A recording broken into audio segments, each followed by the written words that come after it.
you know, in Europe, companies like Vasakronan are spoiled for choice when it comes to green building standards. This is a highly competitive, a highly sophisticated market, and we are certainly not shy about the fact that LEED is the first performance-based green building standard with the introduction of LEED v4.1 powered by ARC. The previous slides have been outlining the differences between LEED and ARC, and we've been trying to promote that messaging as well. You know, how Dave was showing you can start anywhere with ARC and progress to LEED. Right now, LEED and ARC still go very much hand in hand here in Europe, so we think a couple of LEED visualizations are useful to give you an overview of the market. This is a list of the top 25 nations in Europe, and obviously we love LEED certifications, and project count is important, but what's more important is how many people have access to a LEED building. And you'll see that our friends in Sweden and also the rest of Scandinavia, they per capita have done a great job in certifying the building stock of those countries. We've also looked at it as per capita per cities, and once again, Sweden leads the way with Uppsala. I guess Uppsala deserves a visit. You'll have to tell us about it, Kai. But we're very proud of being able to highlight some of these smaller cities as well. I mean, when we look at it on a macro basis, of course, Milan, Dublin, and Istanbul always shine, but what we think the true story is how many people can really get to those LEED buildings. So this is the Schneider headquarters in Grenoble, France, and we wanted.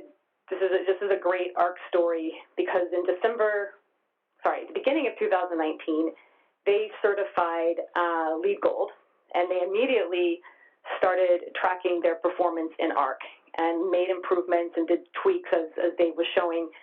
And 10 months later, we visited for this ceremony here, and that 64 had become 94. So ARC is a powerful tool, it's a powerful platform, and Schneider is proof of that, and we'll hear more about it obviously from Vasakronan as well. So this is a slide here that looks at ARC, its penetration in Europe. So it's gaining traction, and I can imagine next year there's even more red on this slide. I mean, Sweden, obviously, because of Vasakronan's efforts, is most of the LEED stock is in ARC. There are a couple of countries where there's actually more ARC activity than there is LEED activity, and this is important in Europe because you can register any project in ARC. This allows an investor who might have a DG&B building in Germany to compare a LEED building in Italy to an uncertified project in France. So it's, for us, is a tool that you can use across the portfolio. So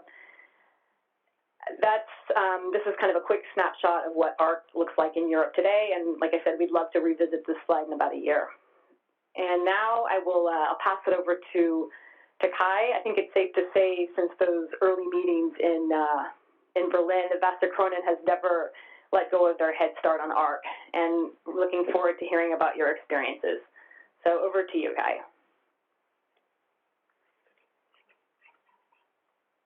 Thank you, Nicole. I was thinking about when you mentioned Uppsala, where to and when to reference that in my material, but I have a few slides that I could come back to that.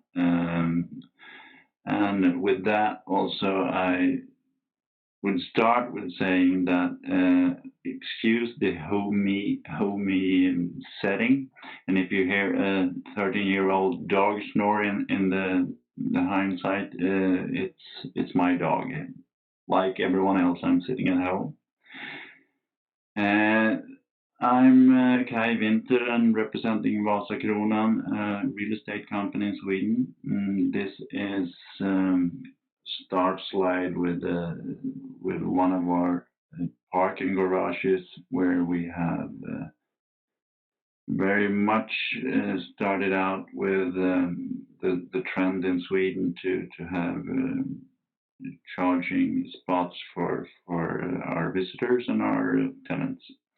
So even though we're not advertising like McDonald's and other companies of how big of a charging company they are, we are by far the largest car charger network in Sweden. But that's not our core business. So that's more of a service for our tenants and our visitors, and it's very important for us since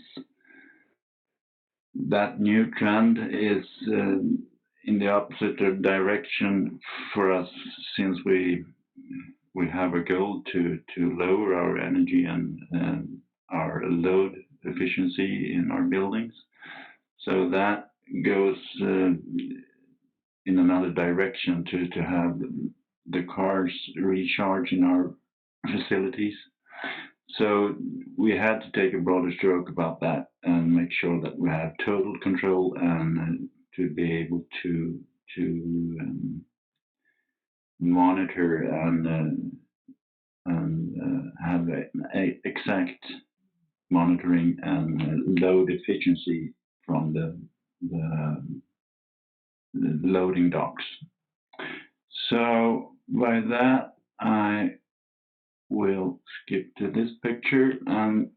Sorry to say, my friend and colleague Kubra isn't with us today, and that is regretfully both for you guys and for me, because she's our sustainability whiz. She knows a lot more than I do, so I will probably miss out on the time set here because I haven't done the dry run with her slides, but now you've seen her face and you've seen her name, and I urge you to contact her if there's anything about sustainability you would like to know. And there you have our names and titles, even though you probably heard in Sweden we're not that hierarchical. So whomever that have a good idea, take the ball and run. And this is our company.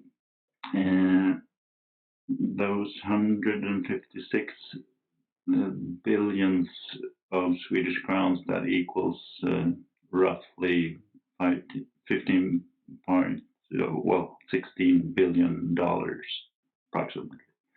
And out of those companies, the other companies on that ladder is the other well-known real estate owners in Sweden. And there are, of course, several others, but those are the biggest.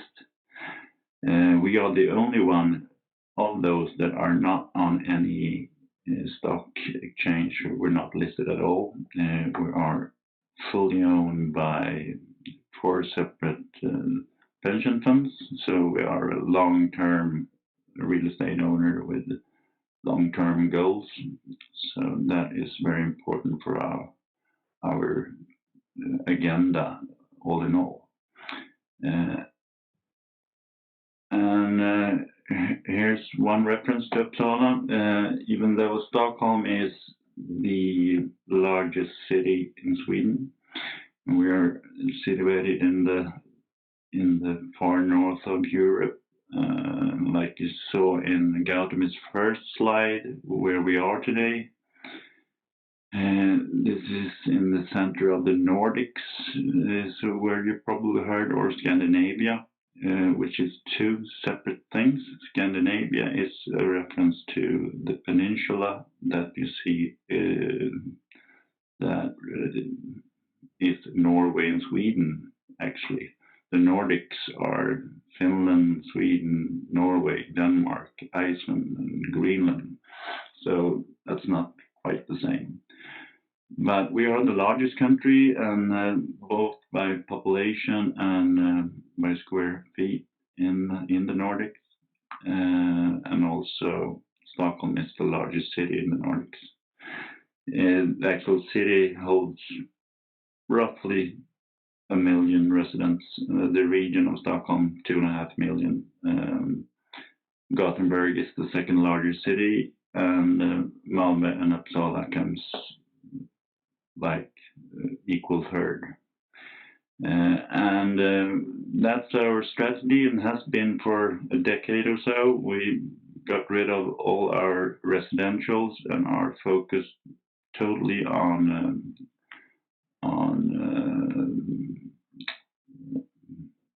sorry, losing the word for it, but commercial real estate. Absolutely in the city centers, the absolutely center of the growth areas in the big cities. So these are the 4 sole cities that we are represented in, but we are market leaders in all aspects in those cities. These numbers are probably not quite correct as of today. They are probably a bit higher in all regards, but that is a floating item. And this is what I was saying. If you look at these circle graphs, there's some percentage, but each and any segment of this shows our market leadership, because every segment is where we are a leader. When it comes to offices in those areas I just showed, we are the biggest real estate owner, and that goes also for retail in city centers, not though to mix with shopping malls outside of town. It's just in the city centers. And we own and develops and manages, of course, the commercial properties. Develops has been, for the last few years, a quite large part of our business. We have had a huge project bag for the last 2-3 years, and we'll have for a couple of years to come also. Which also will be certified and are being certified as we speak. And of course, it's very important for us to have state-of-the-art real estate and to have high quality in everything we do. And as I said before, it also derives back to our owners.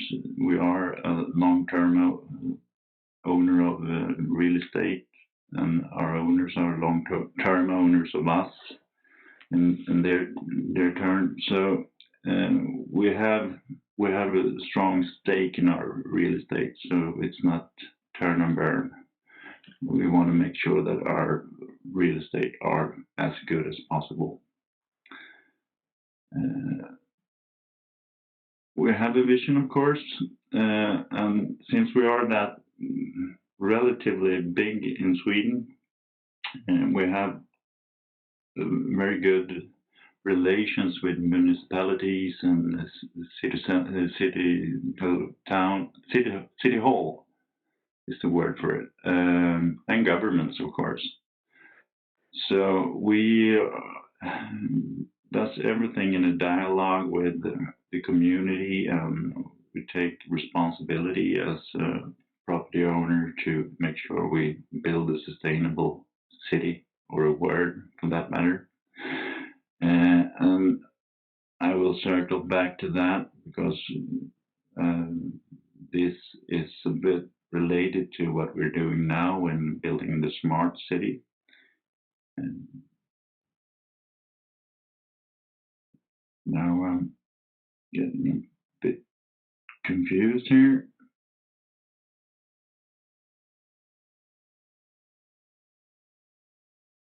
The pictures are eluding me. There we are.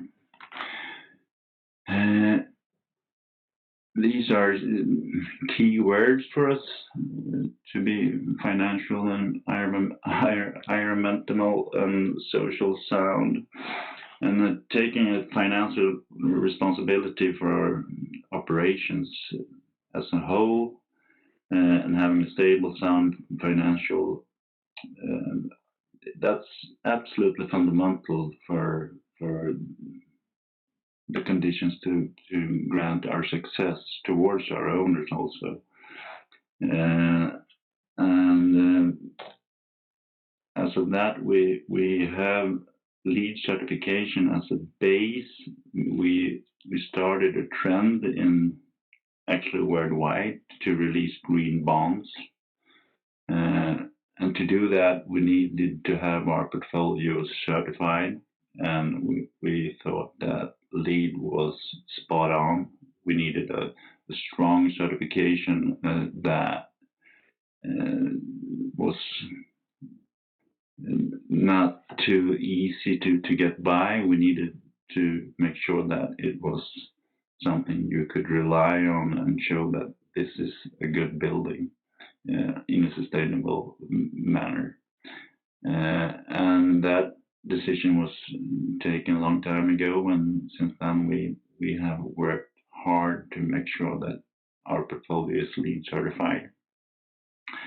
And that is, of course, in par with our environmental goals, to make sure that we are sustainable as possible. And we are also, the social circle comes in when in all our collaboration with customers and the society as a whole. We have a large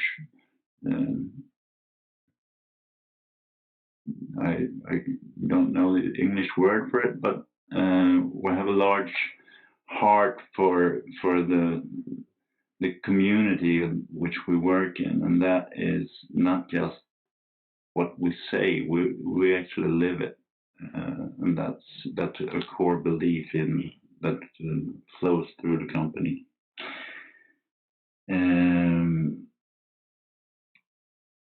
Let me find the next picture. We have every year we does our business plan as every other company, and we have long-term targets and we have short-term targets, and we have a real broad perspective on climate, and that is actually a lot tougher than the Paris Accord. We have taken a huge step in going to climate neutral by 2030.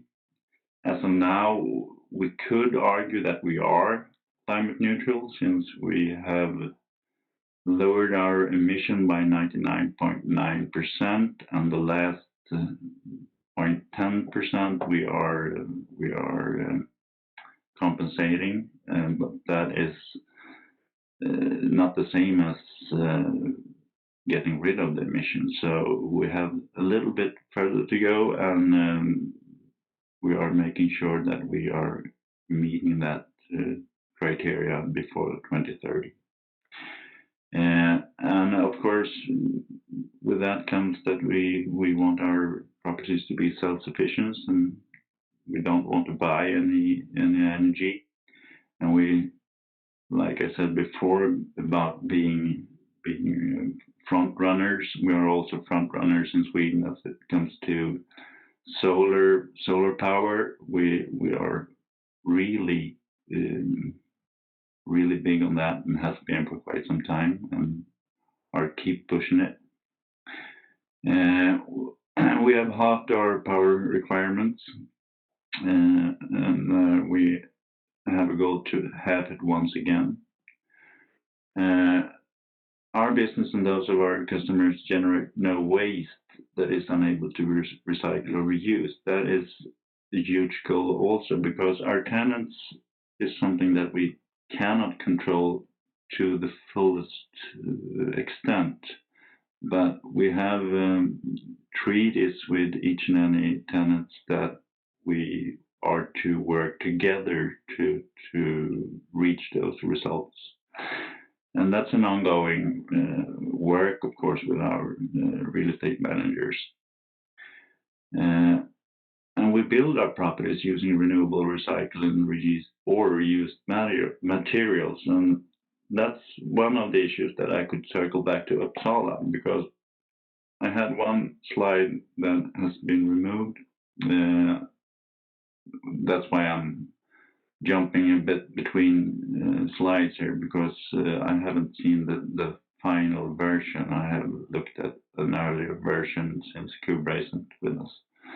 But one of those slides were on a project that are being fully finished this year. It's called Magazine X, and it's built out of wood.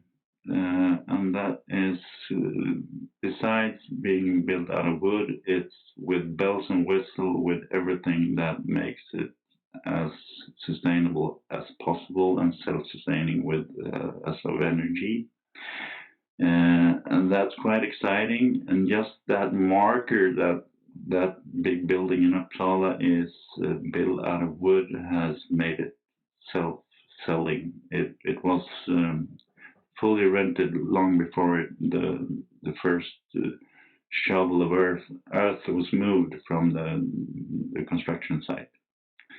So that's very interesting and funny.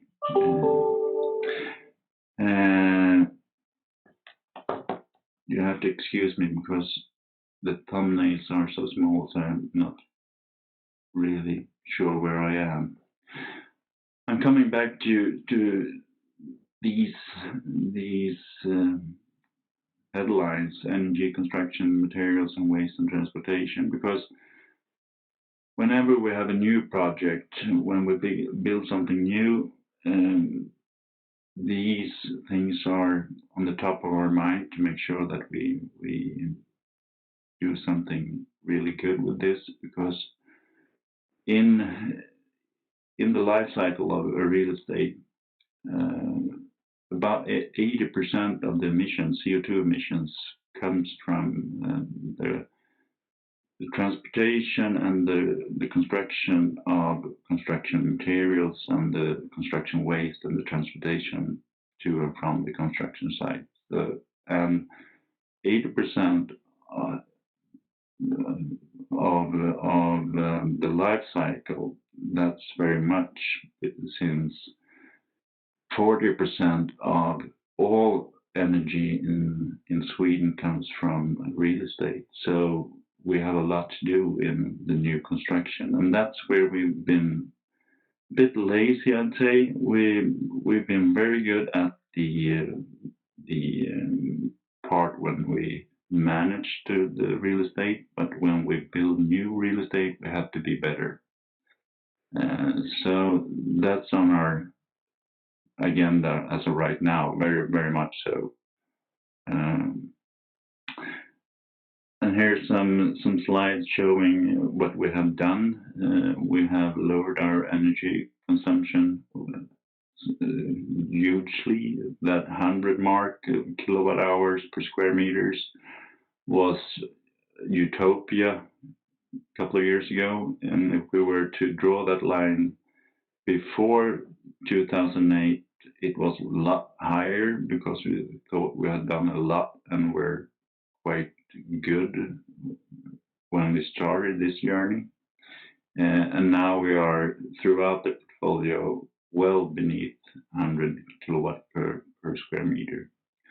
So we're doing good, but we want to do better.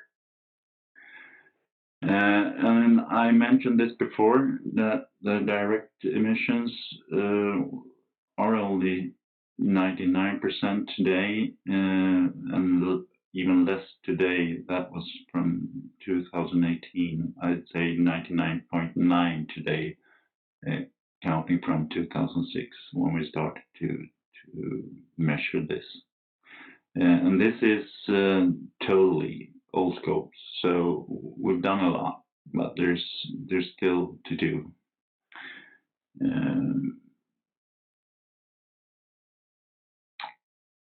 And I heard both Nicole and Gautami said before that we have certified our whole portfolio. That's not entirely true, even though that's our goal. We have certified 85% as of today, but that will change drastically even this year, since if you remember one of the other slides, we have roughly 170, 180 properties.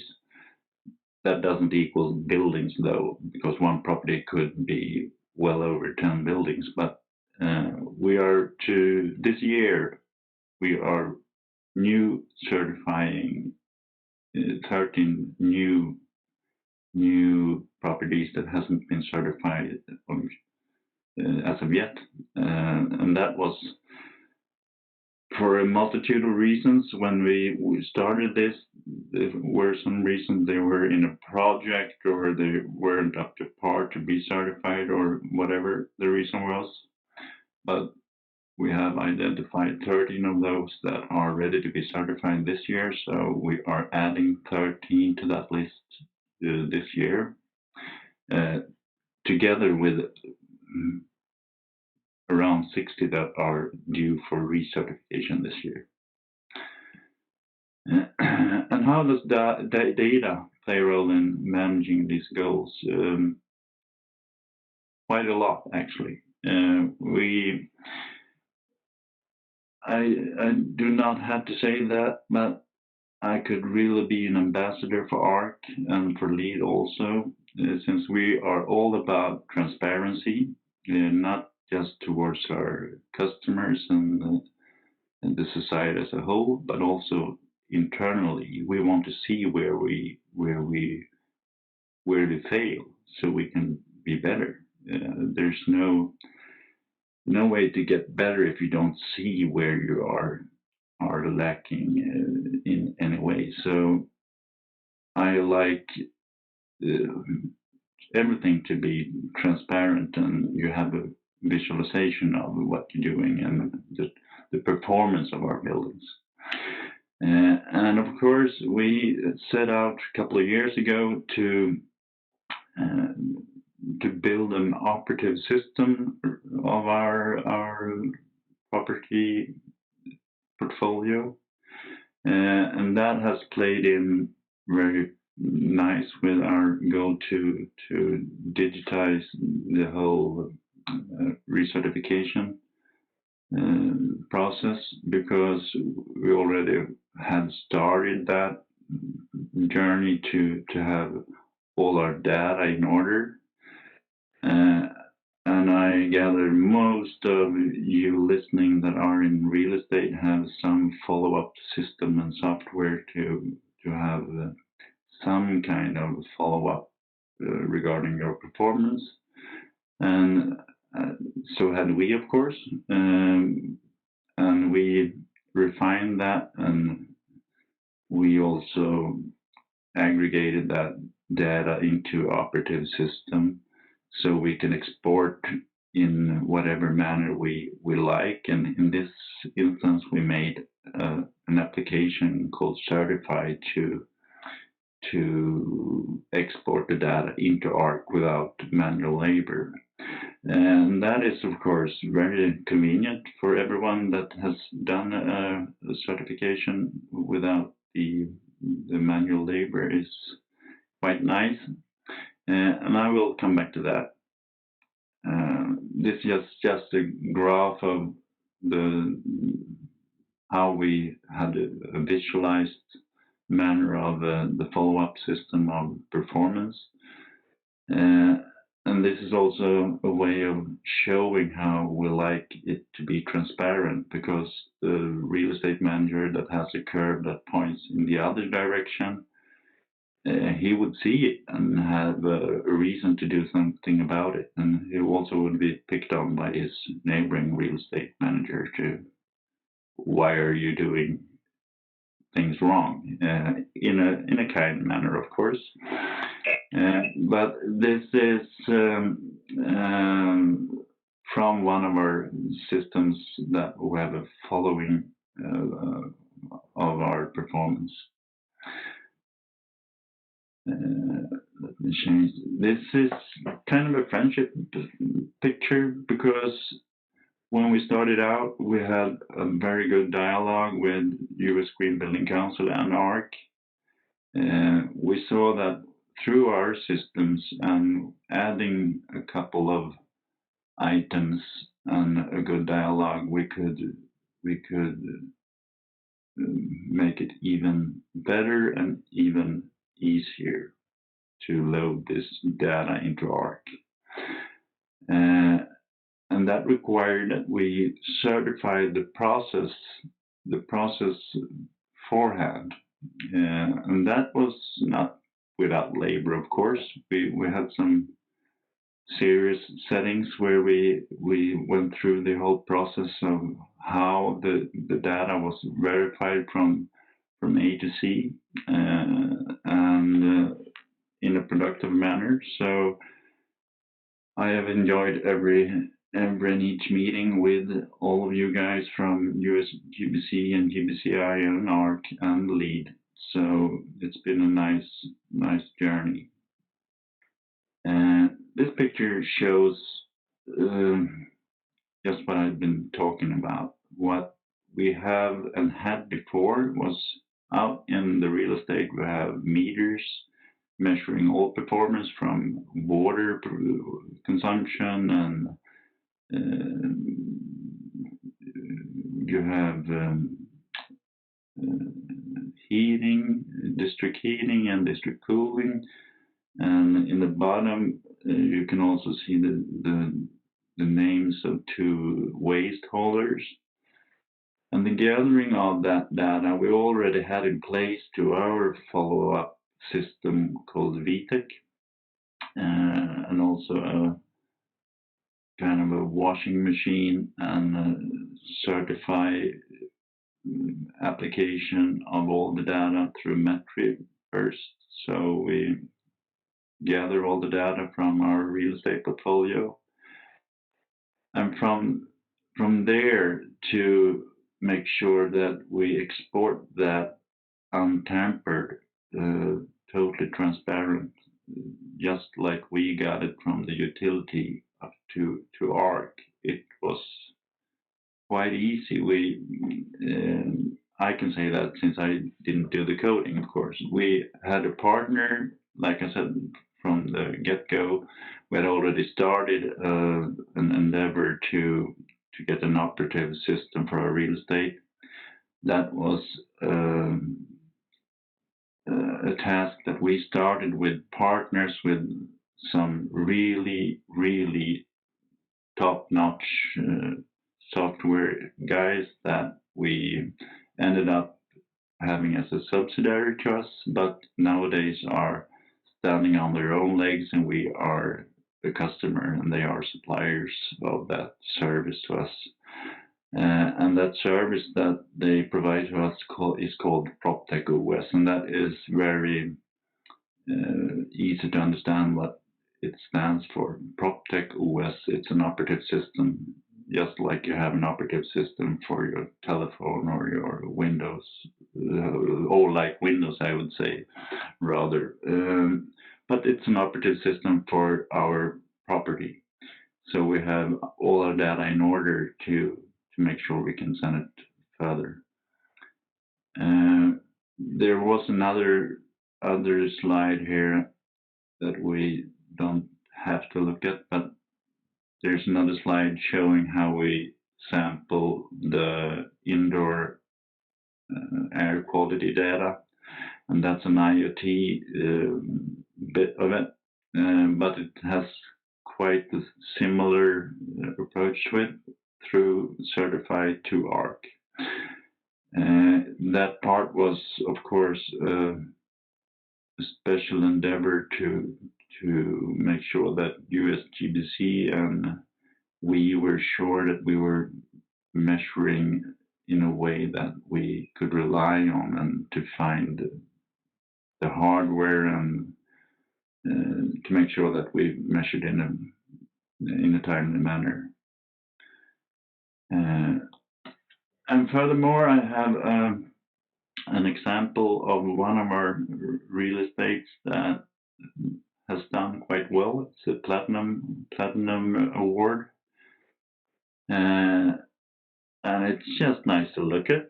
You don't have to say so much about it, but I love this graph, the spin that ARC has. It's so neat and easily understood, and could be used throughout the chain of real estate people down to the maintenance staff to easily see how the real estate perform and see how certain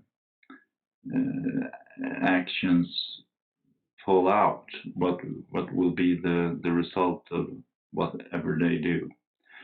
And this is absolutely beautiful in my mind, and I have also high hopes that we will develop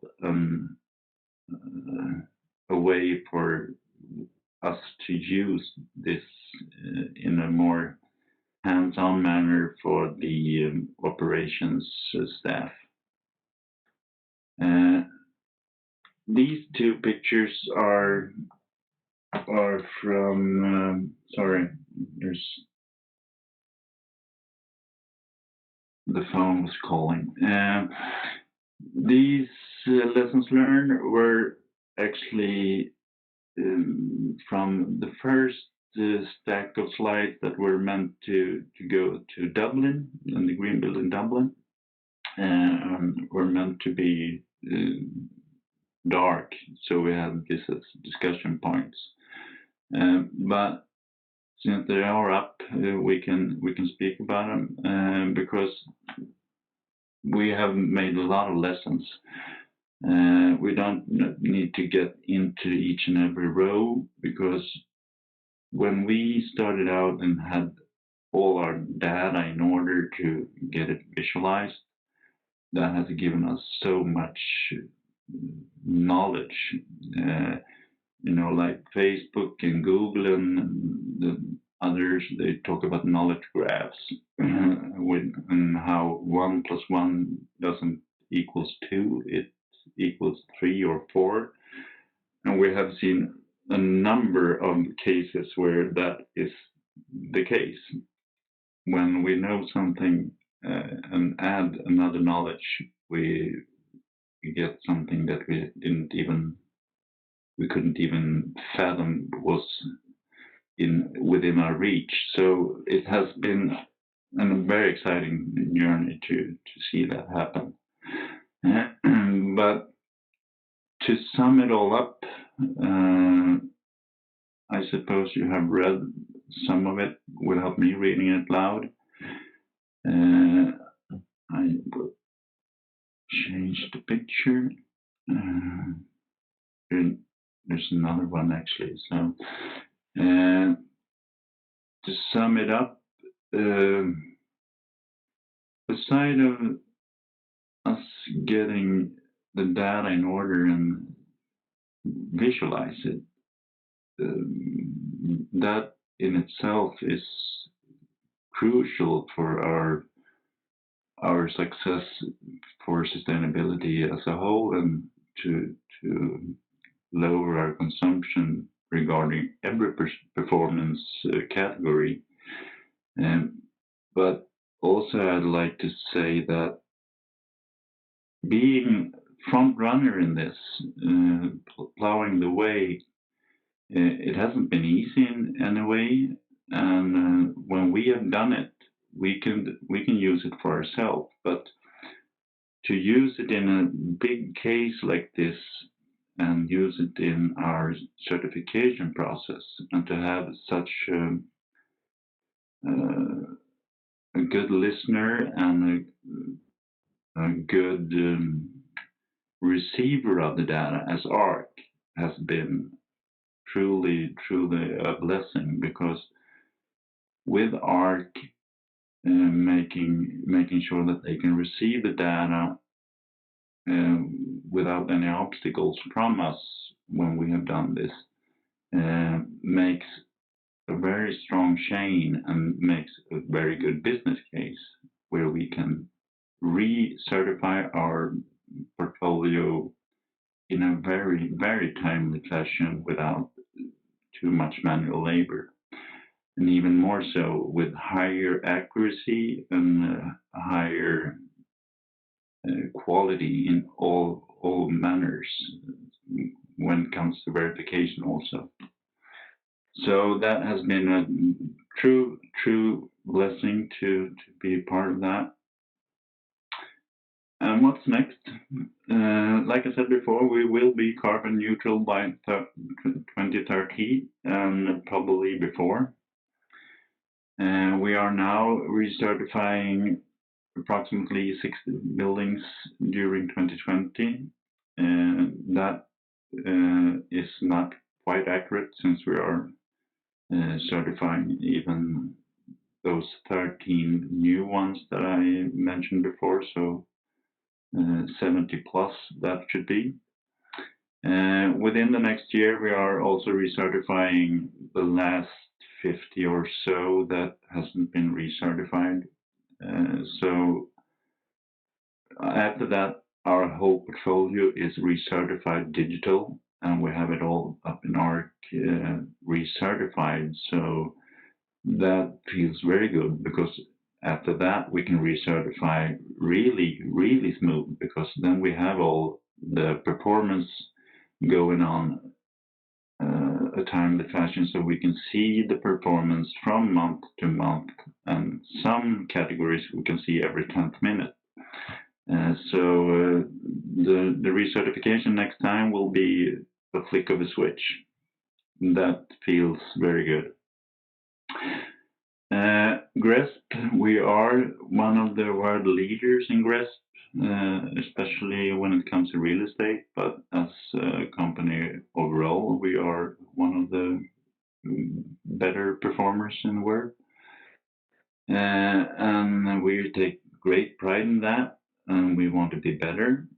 And even there, we see how we could use the knowledge from digitizing the lead certification and do GRESB in a similar way. And that's not the only scope we have, of course. We are looking at several scopes of how we could use similar fashion to automate other compliance issues. We have one huge stake in Swedish legislation that we have to each and every year certify the air quality in our buildings, and now we have a roadmap on how to do that, and we have also a very good discussion and dialogue with the Swedish governments on how to do that. So there is a lot in the future for us to take this to the next level. And like David had a picture of when his family went out, I will finish out with a picture because I know we all are sitting now in our homes, the most of us, and longing to get out and travel or and see something. And I would like to, if I had seen you all in a Congress hall, I would have asked you, where would you like to go if you had the option now when things start to open up? Myself, I would like to go either to the North Pole or Antarctica for a number of reasons. This picture I actually took myself from the north side of Svalbard on the 80th latitude, I think, 81 perhaps, where the midnight sun is always up in the summertime. And I would like to go there because we all know that the polar caps are melting, and we like to reverse that action with what we do, and that what it all boils down to, what we're talking about today. But anyhow, I want to see it if things would be worsened by our next generation. I would like to see them once more. Thank you for your time.